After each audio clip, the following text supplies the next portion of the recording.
First ஒரு குக்கரை வச்சு தேவையான அளவு செக்கில் ஆன மிளகெண்ணெய் ஊற்றிக்கிட்டேங்க.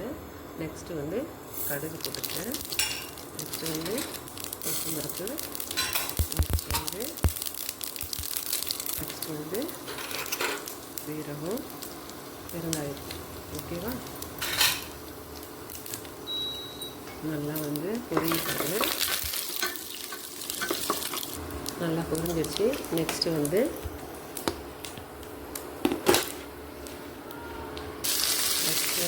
சின்ன வாக்கில் கட் பண்ணி வச்சு வெங்காயத்தை போட்டுருக்காங்க.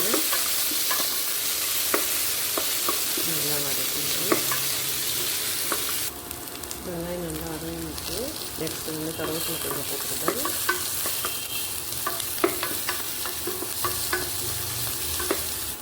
நெக்ஸ்ட் வந்து பூண்டு,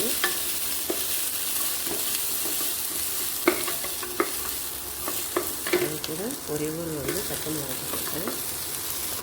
அது சரியாக கட் பண்ணி வச்சு தக்காளி கட் பண்ணிவிட்டேன். லேசாக உப்பு போட்டு வதக்கிடுங்க. அது கூட மஞ்சள் போட்டுட்டேன். நல்லா வதங்கிடுச்சு. ஓகேவா? வெங்காயம் தக்காளி எல்லாம் நல்லா வதங்கிடுச்சு. இது கூட அரிசி கழுவி வச்சுருக்கேன், அதை போட்டுக்கிறேன்.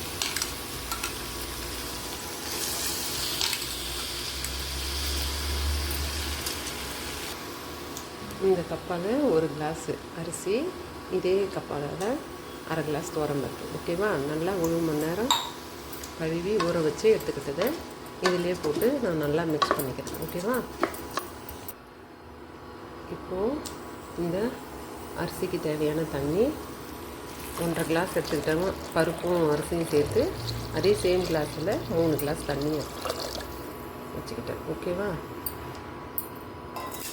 நம்ம வந்து தாளிக்கும்போது வதக்கும்போது கொஞ்சம் உப்பு போட்டுக்கிட்டோம். அதே மாதிரி திரும்ப மீதி வந்து அதுக்கு தேவையான உப்பையும் வந்து நம்ம சேர்த்துக்கிட்டோம். ஓகேவா? இப்போ இதை நல்லா வந்து மிக்ஸ் பண்ணி விட்டுக்கலாம்.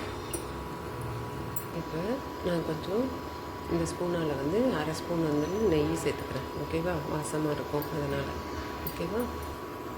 நல்லா கலந்துட்டு இப்போ வந்து வெயிட் போட்டு 4 விசில் வர வரைக்கும் வச்சிடுறேன். ஓகேவா? ஓகே, 4 விசில் வந்துடுச்சு.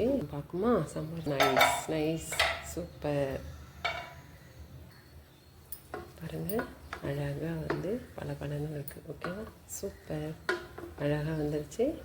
இப்போது நம்ம இது கூட கொஞ்சோண்டு கொத்தமல்லி தூக்கலாம். கொத்தமல்லி தழை